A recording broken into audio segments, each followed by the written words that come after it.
It's your host, Hollie, and it's time for a little teaser talk.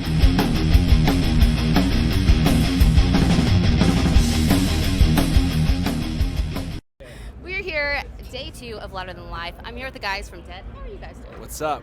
We're doing great. Does this heat have you guys dead? Because personally, I'm kind of semi. We're from Phoenix. Yeah, this ain't hot. Well, we're cool.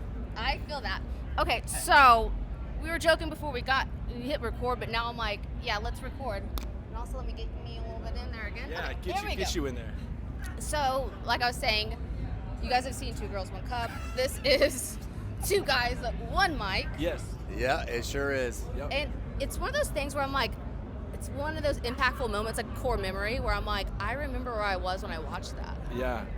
I don't remember where I was, but I know that I watched it, and it's like something you can't unwatch. Can't unwatch. I saw it. I think I saw it at your apartment, and this was a very long time ago. Was this like 20 years ago or something like that? I don't even know. Crazy. It is wild. Okay, so this is going to sound so weird and bizarre, but me and my brother, like growing up, we would like play He-Man and like wrestle and stuff. Like I was very much like a bro chick, still am kind of today. But I remember he pranked me, and he was like, Hollie, come here, your cat had kittens, because my cat was pregnant at the time. I'm a child. I'm middle school, I think. I can't remember the time. But I'm like, oh, okay. And he's like same age as me, 2 years older. And I'm like going in there. I'm excited to see these little baby kittens. And it was damn video playing on the computer screen. Brothers are the best. Oh, They're the worst. the absolute worst. The worst best. The absolute worst. Yeah. So anyways, you guys are playing here in a little bit. How are you guys feeling? Feeling great. Feeling good. Yeah. Ready to play a show. So far with the crowd and stuff, what's the vibe? How are you guys feeling? Feels like everybody's having a good time out here. I mean, just like usual, Louder Than Life or any of the Wimmer Fests, like everybody's, hanging, having a good time, sweating, drinking, all the good stuff. All the good Sweating stuff. Getting ready to rock. 1,000%. So I caught up, not with you guys, but the other half of you guys on Shiprocked. Okay. And you guys were teasing new music, which since then you guys have delivered. Yeah, came out today. I can't wait to hear it. Hopefully we'll hear it. What's that? Hopefully we'll hear it. Oh yeah, it came out. The record came out today. Yeah, I'm saying when you guys play. We're playing. Yeah, we're gonna play a couple of new ones Very today cool. for the first time ever. So hopefully we don't mess them up. Yeah, hopefully we don't. They're gonna do great. I'm gonna mess it up. No, it's gonna be awesome. That's awesome. So, it's interesting because the new album, I mean, you guys, it's not like completely different in the sense of like it's acoustic or anything like wild left field or anything, but it does have like a heavier sound and tone. Was there a theme or any kind of thought process behind the creation of the album? We didn't really think towards a theme. We just were creative, honestly. Each of the songs were made, separately. There's no what do you call that? Like a Coheed and Cambria thing where like the whole thing is like a book or something. It's like they were all just written separately. But then I think when we got to the end of, we looked at the big pile of songs that we had. I guess we just leaned into because we had softer songs too, and then we had even heavier songs, all kinds of stuff. This is just the group of songs that we felt were the best as songs, and then so it ended up being a little heavier, I guess, and we swung for different vibes and stuff like that. So yeah, I listened to it getting ready, and I felt very like.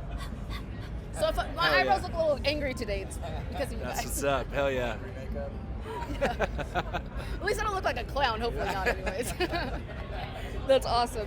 So you guys have played at some massive festivals. You guys, I'm sure, have played some intimate settings. Mm-hmm. What is it about each of those elements is there something that changes the way that you guys perform? Do you guys scale back in those intimate settings, or do you just, it's showing up every single time the same way? Crowd energy is always a big thing for us. So when we look out and we see a pit going on and the fans really enjoying their experience with us, that elevates our energy no matter what. I think that's huge, and I think each venue lends itself to be, its own environment, and you just kind of lean into that, whatever it is. If it maybe there's a cool thing to go run and jump off of for me, or it's like tight and I can get closer to the crowd, or maybe there's way too much space, and so you just kind of, do whatever you do in that setting, whatever it allows you to do, and just try to make it, the most fun as possible. I mean, on the last tour, the Attila run, I saw Joe jump off the stage and get into the pit with the fans. Yeah. And that's like something you can't really do at a festival. So it's cool to have the intimate vibe and, get the fans going and have fun with them like that. Yeah. I love it. So this is Teaser Talk. So of course I always like to ask some teasers. Okay. Are there any teasers that you guys can drop today about your set that you guys have had before? Anything cool or unexpected on stage? I mean, I don't know. Yeah, we're gonna. Well, we like our arguably most popular song, "Anti Everything." We decided to not close with it today, so we're gonna play it at a different time in the set. We're still playing it, but right? it's just we're still gonna play honestly, it. The only reason why I came here to do media Yeah, was yeah, to watch you we're guys still gonna perform play that it, one but specific song. you have to get there for the whole set because it won't be last. Interesting. How about that? All right, you guys are gonna make me book it, is what you're saying. That's what I'm saying. We're running there. I love it. So another teaser question is, what is there something that we can expect from you guys in 2026? A lot of touring, a lot of playing these new songs, releasing more music. I'm sure more singles and stuff, and a lot of we're gonna write. These last 2 records, like we had 3 or 4 years in between each one. It was way too long. So we're gonna be like more music, like a lot more music, a lot more activity, and all that. Very cool. So let's kick it to a personal question. What are you guys currently geeking out right now that has nothing to do with music? What are we loving? What are you geeking out of loving? Yeah. Yeah. What are you? Out on the new Alien. Alien Earth. So sick. Earth, yeah. And the new Gen V just came out, and the new Peacemaker. Peacemaker's great. Down the list here. I love seeing Foxy Shazam on that too, like with the song. I don't know. I'm geeking out. Yeah, I guess we watch shows, watch stuff like that. I'm geeking out. Like I'm obsessed with you said not music, but I'm obsessed with like early '90s alternative rock for some reason right now. I don't know why. Interesting. Like indie, like kind of like soft stuff. Yeah, like who, like the Lemonheads a lot. Okay. And Teenage Fan Club and stuff like that. I don't know why. For the last year or so, I've just been so interested in that time, and it's really interesting because there's a time where I was too young to be a part of or whatever. I wasn't really there for it, and I don't know. I just found it, and I'm just obsessed with it. I'm getting all the vintage shirts, and we're vintage shirt collectors and stuff too. So yeah, I love that right now. No, there's a huge market. I didn't realize the market for actual vintage shirts, which I guess it makes sense, but eBay and stuff like that. I've seen some shirts that's original, whatever, festival, tour, whatever it would be. Yeah. That's crazy. Have you ever purchased anything? Yeah, me and Alex and I, our guitar player, we're pretty into that. I've gotten. I've all kinds of stuff. I've been collecting for a while, so yeah, we'll get all kinds of stuff.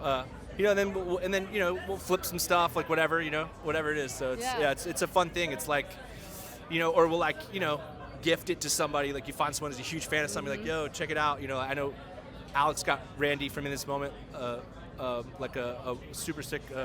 Was it a White Zombie? I think so. Yeah, and an Iron Maiden shirt, I think too. So it's just a friend thing you can kind of pass them around, and then. So yeah, it's fun. Hey, that's a good Christmas gift idea. Totally. You know what I mean?